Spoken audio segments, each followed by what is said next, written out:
Star কাবাবে যে ঘটনাটা ঘটেছে ওটা কি আপনি জানেন? না জেনে থাকলে শুনুন। সেখানে একটা কাস্টমার যখন তার খাবারের অভিযোগ জানায় যে তার কাবাবের থেকে নাকি একটা খারাপ গন্ধ আসছে, সম্ভবত কাবাবটা নষ্ট হয়ে গিয়েছে, আর তার এই অভিযোগের কারণে তাকে ওই রেস্টুরেন্ট কর্তৃপক্ষ মারধর করে। এখন বিষয়টা শুনেই হয়তো বা আপনার কাছে কেমন লাগছে, কিন্তু এটাই ঘটেছে সেদিন, যার কারণে পরবর্তীতে এই ঘটনাটা এমনভাবে ছড়িয়ে গিয়েছে যেখানে প্রত্যেকেই বিষয়টার নিন্দা জানাচ্ছে। এখন পর্যন্ত যেই সকল কিছু জানা গিয়েছে সেখানে শুধুমাত্র ভুক্তভোগী যা বলেছেন এবং সেখানে যে সাক্ষী ছিল তাদের কাছ থেকেই জানা গিয়েছে। তাকে মারধরের কোনো প্রকার সিসিটিভি ফুটেজ অথবা অন্য কিছু এখনো লিক হয়নি, কিন্তু খুব সম্ভবত তদন্তে সেটাও বের হয়ে আসবে। তাহলে চলুন জেনে নেওয়া যাক আসলে সেখানে ঘটেছিল কি।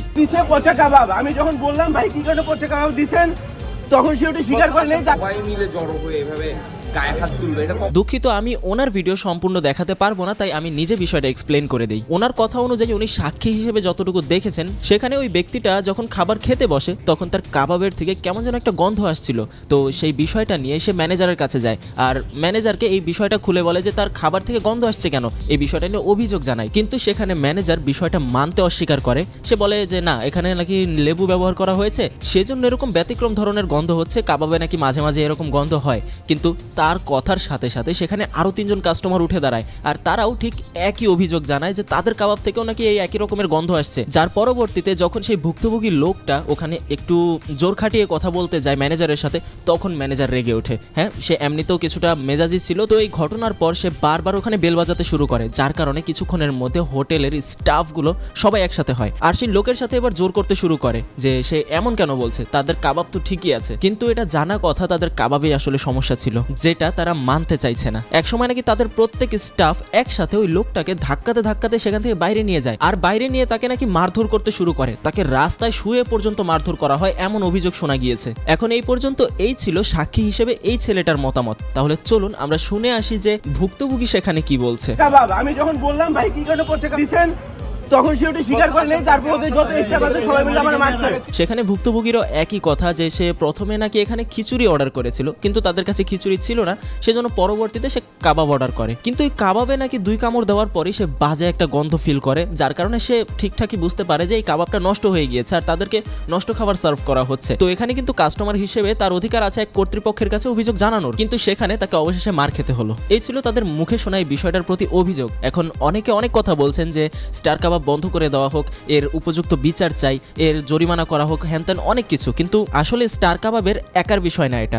প্রত্যেকটা হোটেলে এরকম আছে যেখানে এরকম বাসি খাবারগুলোকে কাস্টমারের কাছে নতুনভাবে সার্ভ করা হয়। এখন বেশিরভাগ ক্ষেত্রে কাস্টমার হয়তো বুঝতে পারে না, কিন্তু যে কয়বারই বুঝতে পারে বেশিরভাগ ক্ষেত্রেই কাস্টমাররা বিষয়টা চাপা দিয়ে রাখে, অনেকেই প্রকাশ করে না। আবার যখন প্রকাশ করা হয় তখন সেখানে তাদের ওপর এরকমই আক্রমণাত্মক ব্যবহার করা হয়। এখন এখানে ধরতে গেলে খাদ্য নিরাপত্তা কিন্তু একটা জাতির উন্নয়নের প্রধান একটা শর্ত হিসেবে কাজ করে। যে জাতি খাদ্য নিরাপত্তায় যত বেশি মজবুত, সে জাতি তত বেশি তার সংস্কৃতি এবং অন্যান্য দিক থেকে এগিয়ে থাকে। যেই কথাটা এখন আমার বলতেও লজ্জা হচ্ছে, কারণ খাবারে এই ধরনের সমস্যা কিন্তু নতুন কিছু নয়। খাদ্যে ভেজাল নিয়ে এই পর্যন্ত কত ধরনের কত রিপোর্ট করা হয়েছে, কতবার কতজন ধরা খেয়েছে, কিন্তু আজ পর্যন্ত এই বিষয়টার কোনো সমাধান হলো না।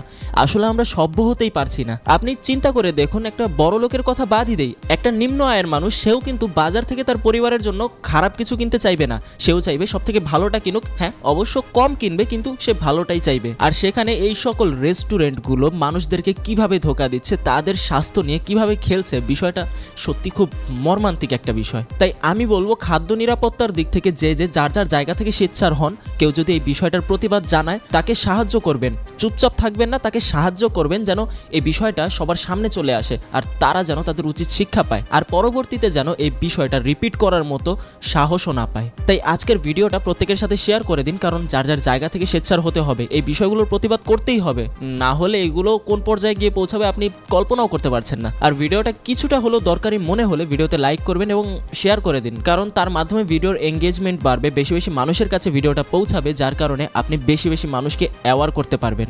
নতুন হলে ইউটিউবে সাবস্ক্রাইব এবং ফেসবুকে ফলো করে আমাদের জুম বাংলার সাথেই থাকুন। নিয়মিত বিভিন্ন আপডেট খবরাখবর পেতে জুম বাংলার অফিসিয়াল নিউজ পোর্টাল zoomBangla.com লিখে সার্চ করুন। অবশেষে ভিডিওটা আপনি এই পর্যন্ত দেখেছেন, সেজন্য আপনাকে অনেক ধন্যবাদ।